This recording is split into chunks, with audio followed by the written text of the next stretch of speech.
Kanál Večer z 5GB ponúka rozhovory so začínajúcimi kapelami a s ostrielanými hudobníkmi, hudobné recenzie a samozrejme nesmie chýbať humor.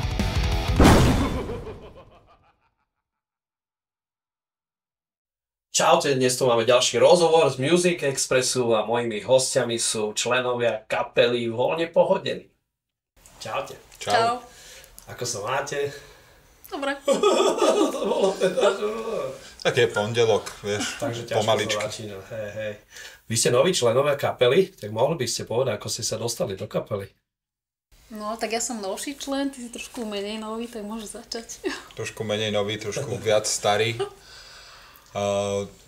Môj príchod do kapely bol, no, akože na moje pomery, ja som to vyhodnocoval zvláštne, hej, že teda, nebolo to úplne zvyčajné, ale sedel som doma pri počítači, boli prázdniny letné, ja som učiteľ, takže som mal čas a vrátil som sa akurát zo skúšky s jednou kapelou, ktorej hrám a tak som o tom premýšľal ešte, že jak sme hrali a tak, čo treba zmeniť a zlepšiť alebo zhoršiť, že moc dobrí sme.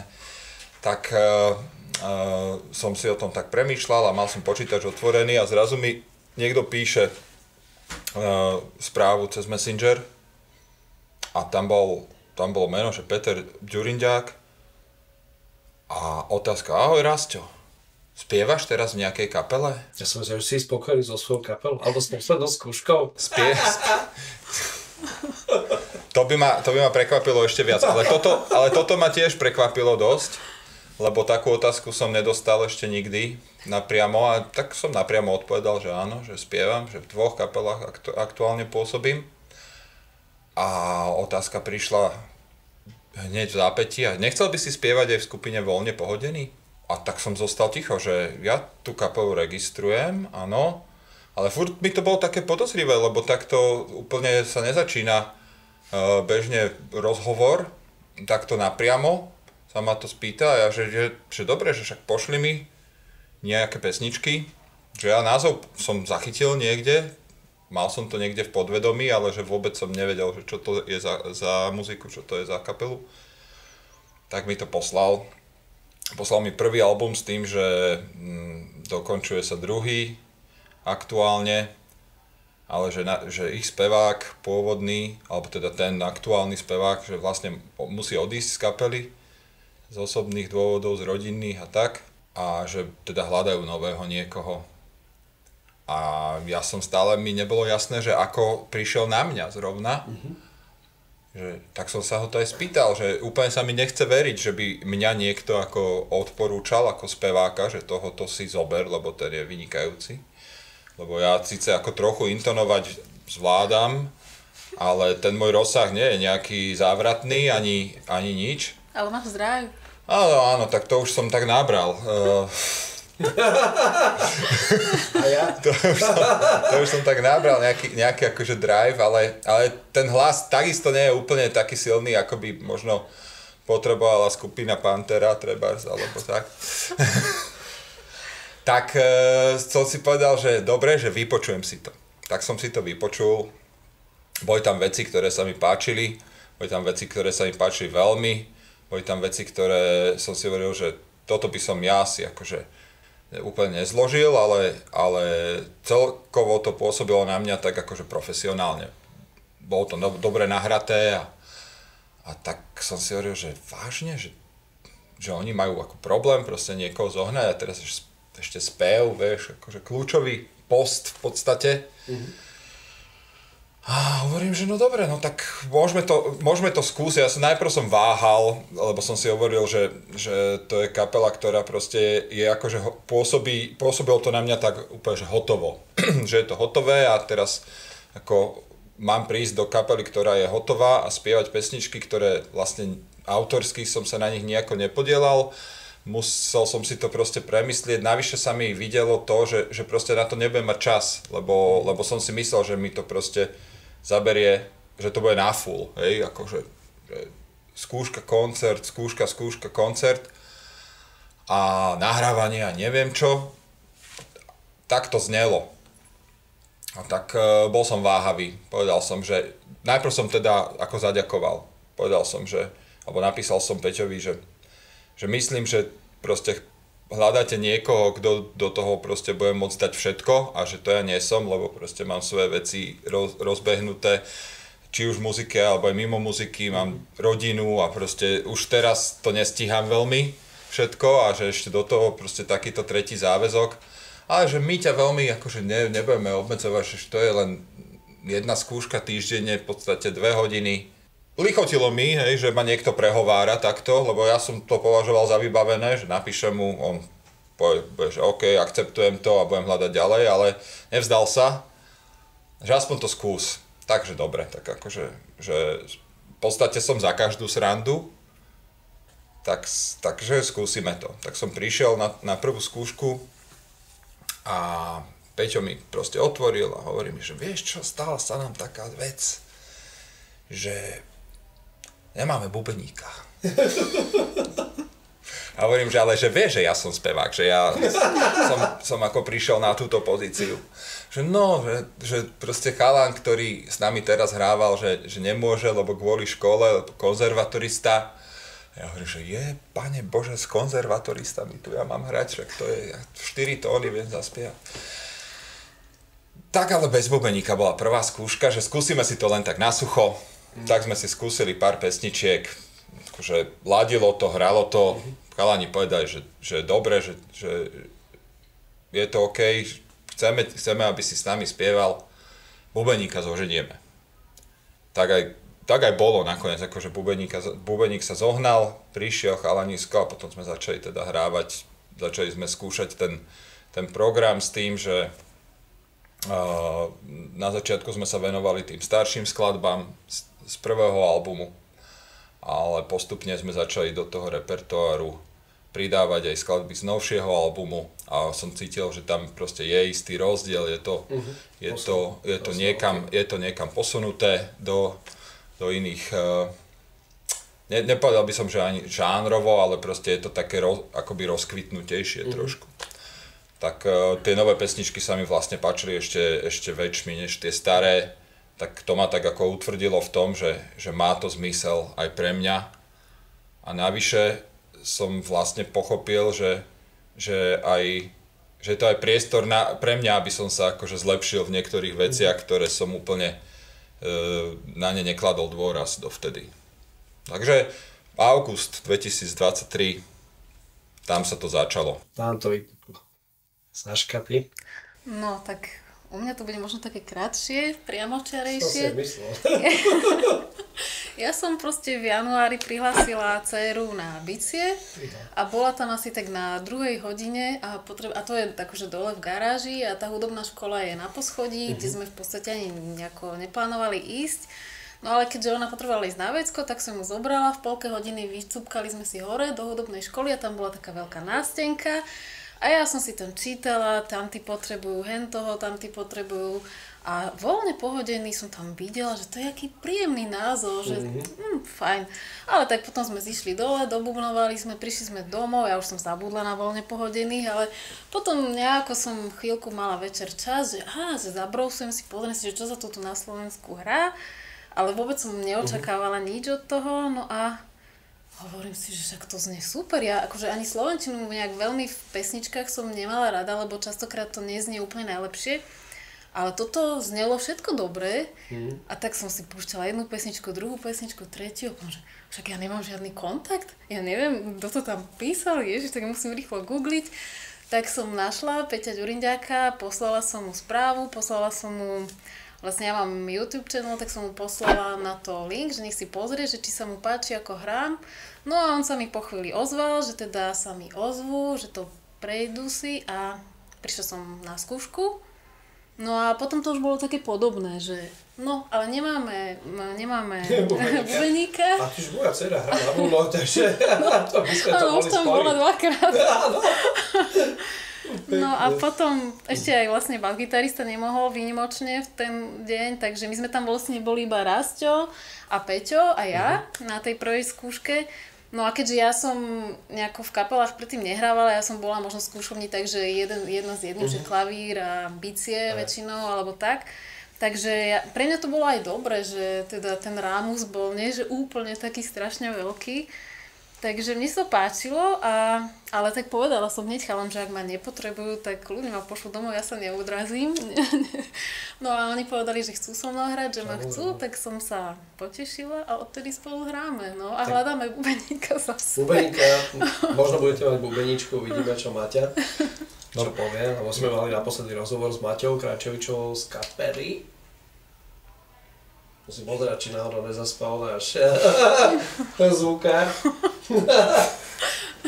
Lord Alex, a tá povedala, že vypočuje si a že by potom dá vedieť.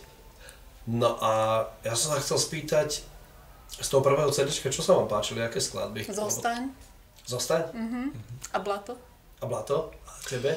Mne sa páčila hneď titulná, že odkrútim si hlavu, to sa začína takým proste nábehom na bicích a že dobre, to je zaujímavé.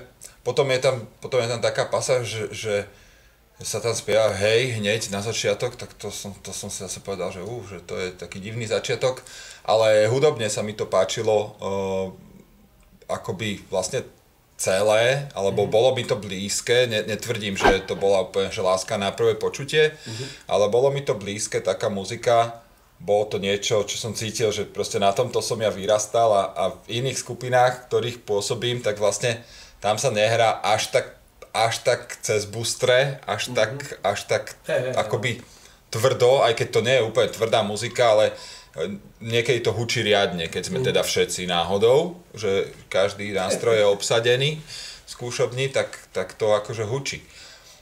No a mne to bolo ako sympatické, lebo ja som ako v tom srdci som taký, v tom srdci som síce punkáč, ale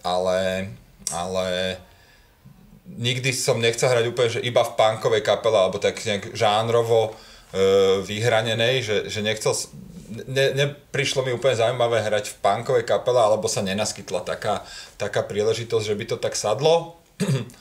A hlučnú muziku som vždy rád počúval a bola to pre mňa vlastne príležitosť si zahrať v kapele, ktorá akože hrá naplno. No. Tak tie pesničky všetky majú niečo do seba, ale zároveň som trochu cítil, ako keby v každej mi niečo ešte chýbalo. Že nebolo to také, že táto pesnička je že úplne perfektná pre mňa, alebo podľa mňa, a že tu si obľúbim, ale vlastne čím väčšmi som to počúval, tak tým to vo mne akože tak rástlo. Že na prvé počutie to nebolo také, že tu musím hrať, áno, v tejto kapele. Ale tie pesničky tak postupne som sa k ním prepracovával a oni ku mne tiež. Tak mňa najviac asi ten Čierny dym, to má tak, lebo ja tie melodické veci, tak to som taký. Dobre, vy ste vlastne obidva došli až potom, keď bolo všetko nahraté. Hej, ja som vlastne začala počúvať až ten druhý album. Ja som potom ten prvý, tie pesničky až neskôr počula. A jednak som tam teda videla ten koncept času a začala som to pekne, ja mám rada počúvať albumy proste od prvej pesničky po poslednú. Proste tak, jak to bolo zmýšľané, tak nech to poslucháč aj počuje. Takže mňa toto veľmi zaujalo ten časový koncept a vlastne tá prvá pesnička Chronos and Kairos, tak to bolo úplne perfektný začiatok pre mňa. No a čím ďalej som sa dostávala, tak som si hovorila, že tak toto je perfektné, že na Slovensku sa hrá.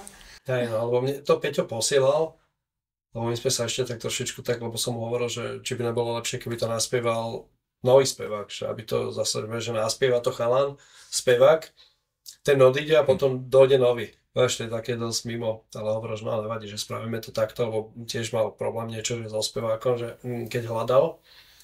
No a potom mi to poslal, že aby som si to vypočul a tak sa potešil. Ja som písal, že koko super, že dážď, to som mu dal niečo, áno, to sa ti páči, až no, tá sa mi páči, potom o ňom, ja hlavne tie melodické, to bolo také, až wow, potom takže Peťa solo sa mi ľúbilo v pesničke, wow, to sa mi ľúbilo.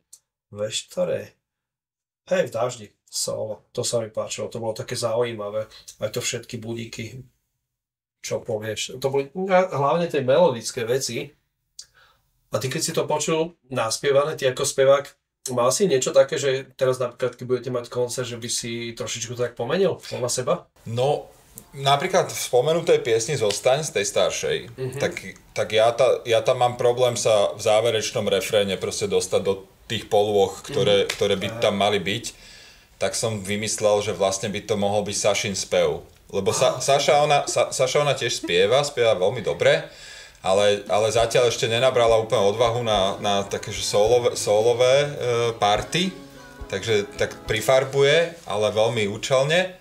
A toto som si povedal, že pesnička sa jej páči, má k nej vzťah, že by to bolo zaujímavé, keby vlastne ten refrén posledný, alebo všetky refrény v tej pesničke mohla spievať ona a vytvorilo by to vlastne taký zaujímavý kontrast medzi slohou a refrénom, ale ešte sme to neskúsili, ten nápad zatiaľ iba v tej rovine teoretickej a uvidíme, ako to bude fungovať. Lebo sme medzi tým prišli obúbení. Áno, no tak zajtra máme skúšku, tak uvidíme, čo sa stane. Aha, takže ste to vlastne neskúšali, to bude teraz iba premiéra. Áno, to je len zatiaľ som to ešte ani chalanom ostatným nepovedal. Teraz som to dozvedel.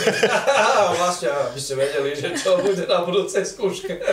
Je to aj ťažké trošku akože do toho zasahovať zvonku, aj keď chalani sú prístupní a hneď mi povedali, že keď budem cítiť, že niečo by malo byť inak, takže pokojne nech poviem, ale mal som vlastne dosť robiť s tým, sa to naučiť ako tak, aby to bolo verné tomu originálu, aby som tam proste nespel falošne alebo podobne, tak ešte nejaké úplne inovácie k tomu ešte úplne neprišlo, ale samozrejme, že každý ten interpret si to trošku uchopí po svojom. Áno, akože prirodzene, že ten vývoj je taký, že čím viac to hráš, tú pesničku, čím viac ju skúšaš, tak tým ti viac napadne, že čo by sa tam dalo ešte zmeniť, ale väčšinou tie úpravy sú také kozmetické, že to nie je proste aranžerská záležitosť, skôr možno frázovanie iné z tej akože speváckej pozície. Tým, že mám inú farbu trochu ako Tomáš prirodzene, tak tie pesničky znejú trošku ináč. Samozrejme. Aj keď ich spievam akože vlastne sú čo najvernejšie sa v túžbe čo najvernejšie sa prispôsobiť tomu originálu. Ale ja tam počujem to iné frázovanie a podľa mňa je to veľmi dobré, že si nájde tú svoju prirodzenú výpovednosť, že ako to povie. Takže... Ale to tak väčšinou je, že vlastne potom ten spevák, keď príde ten ďalší, tak si to uchopí aj podľa seba. Si to spravíš, toto by som skôr takto zaspieval, možno to bude aj lepšie oveľa. A vy ste sa dohodli dvaja na to, že vlastne takto by ste sa striedali v tom speve? No, my sme v podstate jednu pesničku z toho staršieho, teda z toho novšieho albumu sme nahrávali v štúdiu na novo, alebo teda nahrávali sme tam vokály a nejaké ešte tiež keyboardy k tomu. A tam som doplnila nejaké harmónie v podstate, čo sme až tam na mieste na to prišli. Vlastne aj nejaký text sa doplnil nový. Takže takýmto spôsobom sme vynovili pesničku, ktorá je pomerne nová, tak teraz je ešte trošku novšia. No a týmto smerom sa asi budeme poberať aj ďalej, že čo nás napadne, čo pôjde do toho, že buď tej harmónie a možno, že aj nejaká solová časť. Uvidíme, vyskúšame a... Čiže to bude úplne nová pesnička. No ona je nová, ona je na tom albume novom. Ona je na tom novom albume. Je to... Ja by som vedel. Je to pieseň, ktorá sa volá, Páne Bože, teraz Hodina mi to... z plynu? Áno, Hodina z plynu a zasnenia. To sú tie Peťové názvy. Peťové názvy, vieš, to ako... Hodina z plynu a zasnenia.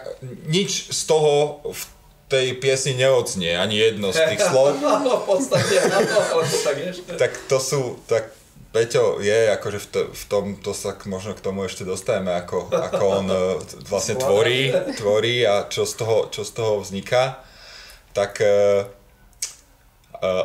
my sme to urobili hlavne kvôli tomu, že na tú pieseň sa má točiť klip. A bolo by neprirodzené, keby sme tam boli my v tom klipe a ten koncept pôvodný bol taký, že budeme tam hrať a budú tam akože naše ksichty a bude tam iný hlas. Hej? No, teraz už je nahratý iný hlas, ale máme nový koncept, že naše ksichty tam nebudú. No, áno. Tak sa to mení stále. Je to vývoj, no. Je to živé. Dobre, čo bude klip? Nejaké? Lebo viem, že tam bol aj taký kreslený ste mali. Áno. Bol tam aj kreslený klip, bol tam Čierny dym má hraný klip, hej, Kráľovná sa mi inak ešte páčila z toho prvého albumu, to ma tak asi najviac trafilo na prvú.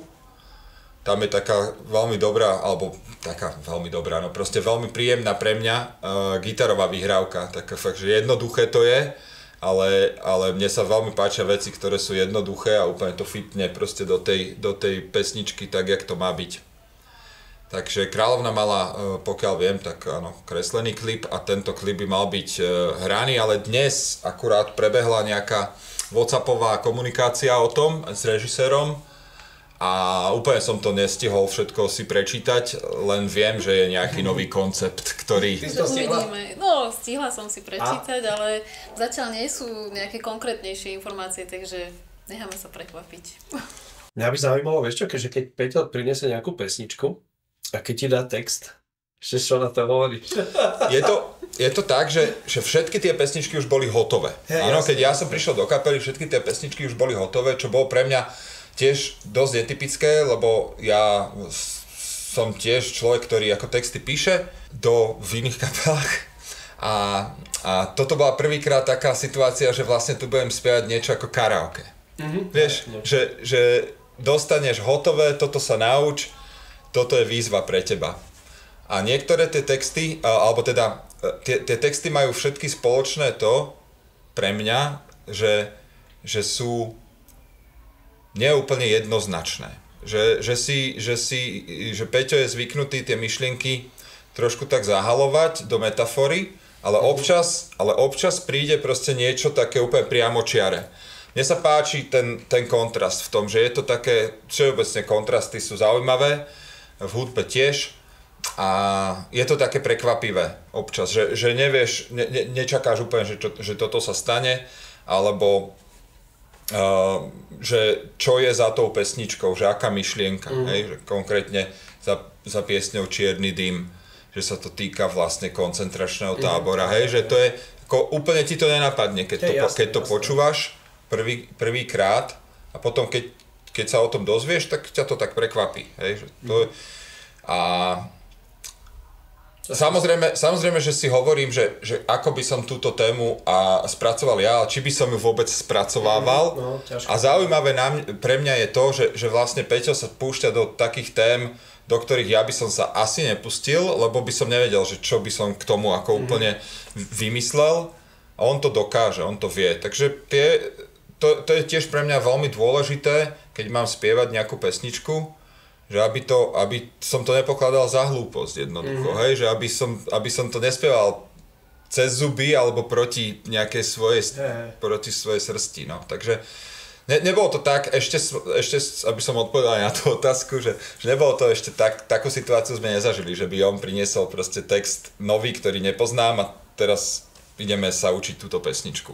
Máme čo robiť s tým, aby sme nacvičili ten repertoár tak, ako ho máme vymyslený. Ale tak je vždycky dobré, keď ti povie, že no vlastne tento text je v podstate skrytý význam je tam, že to je o tomto, vieš. Lebo ten Čierny dym fakt, nebolo tam vôbec nič spomenuté, že o čo sa tam jedná, tak to tiež bolo také. Ty si vravala, že máš nejaký YouTubeový kanál? Áno. No povedz. No ja robím... V podstate ja som presný opak, že ja som doteraz spievala len cudzie pesničky, alebo hrala hlavne a občas si zaspievam. Je to moja éra, mojej mladosti, grunge, takže hlavná moja... Áno, Alice in Chains. To je tiež také skryté. Čo na to vidím, dobre, mám zráky, na diaľku aspoň. Čiže Alice in Chains, Soundgarden, Mad Season a také sú tieto kapely. Dobre, super. No. A teda začala som s tým, že sú to čiste klavírne kavre, čiže snažím sa do toho aranžmánu vopchať všetko, spev, gitary, basové linky a niekedy, keď tam boli výrazné bicie, tak som ešte aj to si tam naťukala nejaké ako keby činelky alebo tak. Takže tak som začala, no a potom som sa spojila s hudobníkmi, ktorým sa podobná hudba páči, takže z Brazílie, z Ameriky, z Kanady som mala spoluhráčov na diaľku a oni mi poslali ich nahrávky, ja som poslala im moje nahrávky a nejak sme to teda dávali dokopy. Takže som sa trošku potom začala učiť aj mixovať, lebo nie vždycky tí spoluhráči mali na to čas alebo náladu. Niektorí boli v tom perfektní, ale niektorí proste len poslali gitaru, ktorá mala taký zvuk, že pilila uši a tak som sa snažila s tým niečo urobiť, takže aj toto som sa niečo naučila.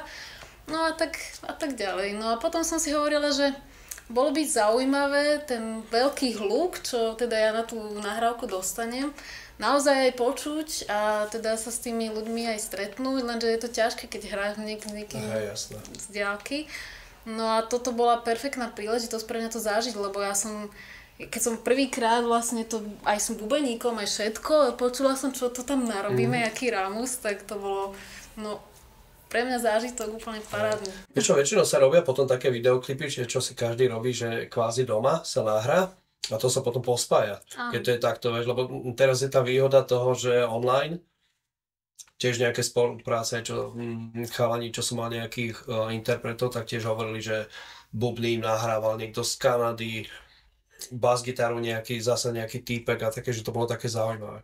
Áno, ale zase na druhej strane, není tam ten taký spoločný život, musíš to mať proste cez metronóm, nemôžeš hrať, alebo mala som speváka, ktorý povedal, že on sa chytí, že môžeme aj bez metronómu hrať, že to je v pohode. Jemu som ešte aj 2 takty tam zabudla hrať, lebo keď človek to hrá bez toho spevu, tak som si neuvedomila, že niečo som všetko zvládol, ale teda je to také, že to živé hranie je oveľa zábavnejšie, než toto je taká práca, že nie každého by som s tým otravovala, lebo potrebovala som saxofón do tejto jednej pesničky a neviem si predstaviť, že by som teraz niekoho otravovala, že nahraj mi tieto sola na saxofóne, lebo to je makačka, proste to nie je len tak, nie je to taká úplná zábava. Ja som stávala ráno o 5 a nahrávala som si ich na piane. Na piane. A vlastne to si potom zmenila iba zvuk. No ja som to rovno s tým zvukom už nahrávala. Ja som chcel do skladby do taký ska. Som chcel trúbku na začiatku, tak som to dal kolegovi, čo hrá na trúbke a ten mi povedal, že tu si stiahni na internete, si to iba tak naťukáš, že to ti pôjde, že nemusíš. Hneď ma vybavil. Od kapely Alice in Chains, čo sa ti páči ako skladba? Úplne všetky. Úplne komplet? A každý album je iný. Najprv som si myslela, že môj favorit je prvý album. Aj dosť často som mala také, že od kapiel tie prvé albumy sú proste to a potom už to tak všelijak prekombinujú a neviem čo. Ale tak oni mali potom ten album Dirt, ktorý je proste doteraz úplne mega bomba. Takže tam to bolo naozaj ich vrchol, ale ešte predtým teda vydali ten krátky album SAP, čo je, tam sú teda také nádherné veci, že síce takí úplní metalisti to neprijali, lebo tam sa hrá na akustických gitarách, takže... Ale to bolo dobré, aj ten Unplugged bol úplne ako geniálny, celý bol všetky tie skladby, ja ten nadšel, to som si tak išiel. Ale všetky úplne, čo oni majú. No a ten posledný zase niektorým ľuďom už je taký fakt, že extrémne depresívny, tam už bolo vidieť, že aj spevák Lane už je taký už melie z posledného, takže... Ale mne sa aj tento album veľmi páči a keď počúvam teraz tie pesničky a mám proste spomienky z minulosti na pocity, na farby, na proste rada to počúvam znova. Budeš sa snažiť niečo z tohto pretaviť do nejakých nových vecí? Ja si myslím, že nám to pôjde, lebo Peťo má tiež rád aj teda tieto kapely. A on už aj na skúške niekedy mi zahral taký akord, že počuješ tento zvláštny akord? Také niečo si k tomuto vymyslí. A ja úplne som vedela, že jemu sa páči na hudbe, proste to, čo aj mne, že... Takže tak ja sa na to teším. Pekne. Ty máš ešte kapelu ďalšiu? No dve vlastne, ešte ďalšie. No povedz niečo o tom. O týchto projektoch? No tak tá prvá kapela, v ktorej som dlhšie a už je to naozaj vyše 10 rokov, 13 tuším, tak to je Orchester Worcester. Je to kapela, ktorá vznikla ako úplne že sranda projekt jamovací, že hudobníci, ktorí tam pôsobia, tak chvíľu proste nemali kde hrať, nemali zrazu kapely, nejak sa to rozpadlo, alebo si dali pauzu tie kapely a tak sa začali stretávať a jamovať a raz ma tam teda prizvali a ja už, hoci som tam bol zďaleka akože najhorší inštrumentálne, tak už som tam zostal. No a tak na tej skupine je najzaujímavejšie to, že je to kapela, ktorá funguje úplne iným spôsobom ako všetky kapely, ktoré asi nielen, že ostatné, v ktorých pôsobím, ale aj ktoré poznám, lebo vlastne každá skúška, každé stretnutie sa premení na jeden veľký žúr, nehovoriac o koncertoch. Čiže tam to sú také spoločenské stretnutia. Horšie sa tvorí, áno, akože nový materiál sa horšie tvorí. Navyše je nás tam 8, tá kapela sa tak rozrastá, lebo je tam sranda, tak každý tam chce hrať.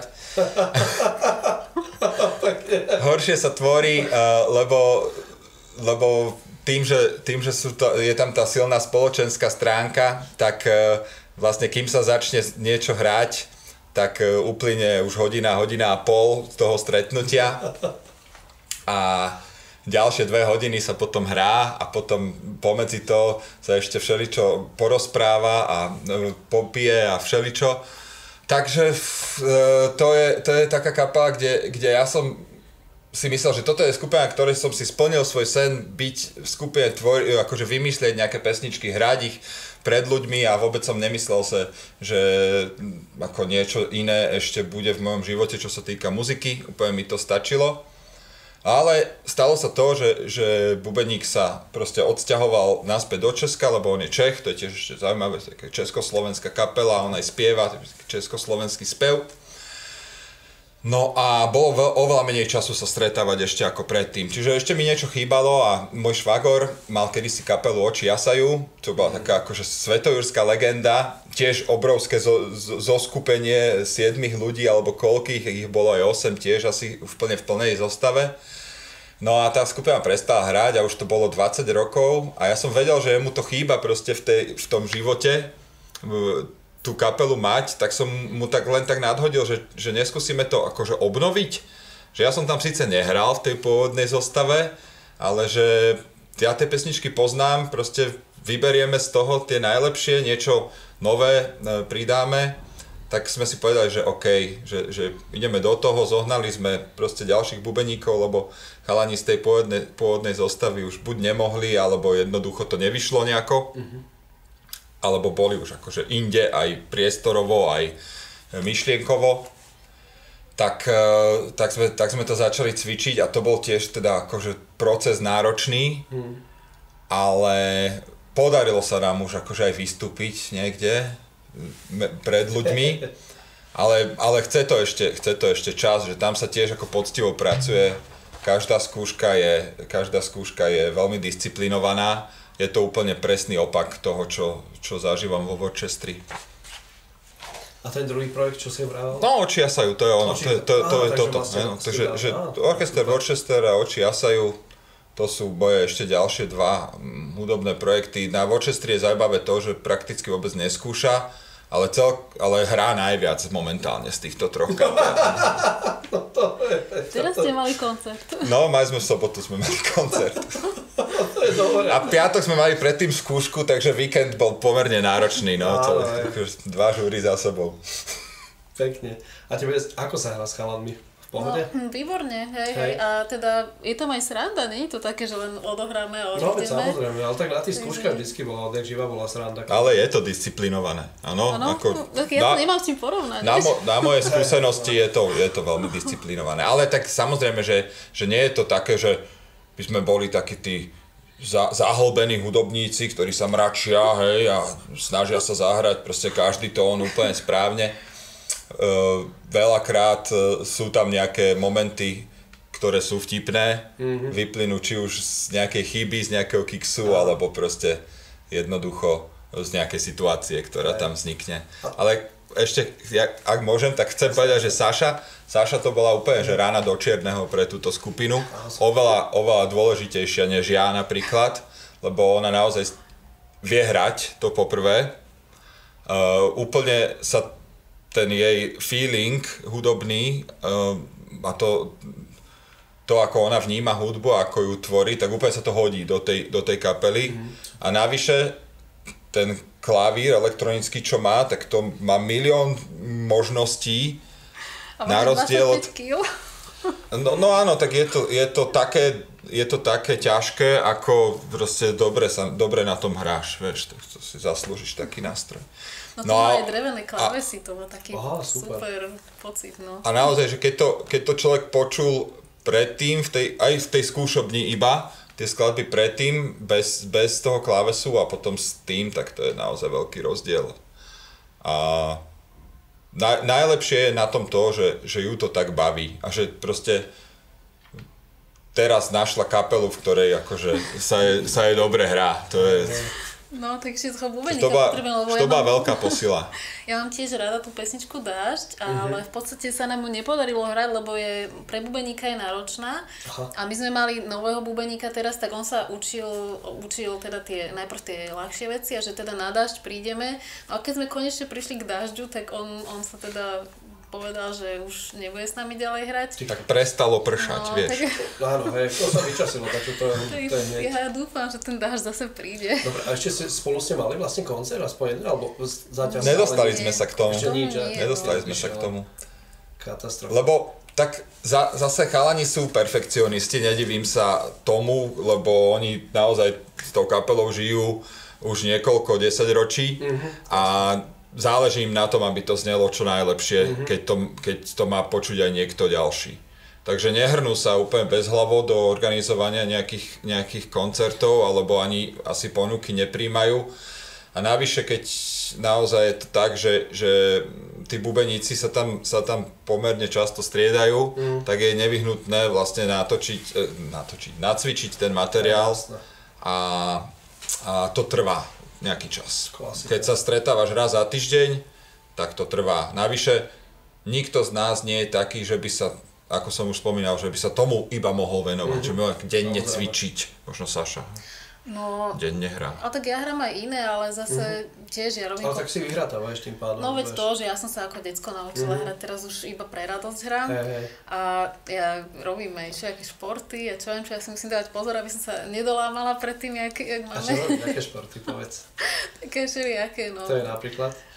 Na kajaku jazdím na divokej vode, potom surfujem, buď teda na riečnych vlnách, alebo aj oceánskymi nepohrdnem a ešte na snowboarde jazdím. No. Dobre. Takže, super. No. Dobre, čo by ste ešte tak mohli povedať, čo sa týka kapely? Takže Maťa, dúfam, že sa ozveš. To je bolo dobré, že by ste mali dve baby v kapele, to je bolo zaujímavé. Lebo vždy je to také zaujímavé, keď povie, že ešte príďte sa pozrieť na nás, že máme teraz novú babu ešte v kapele.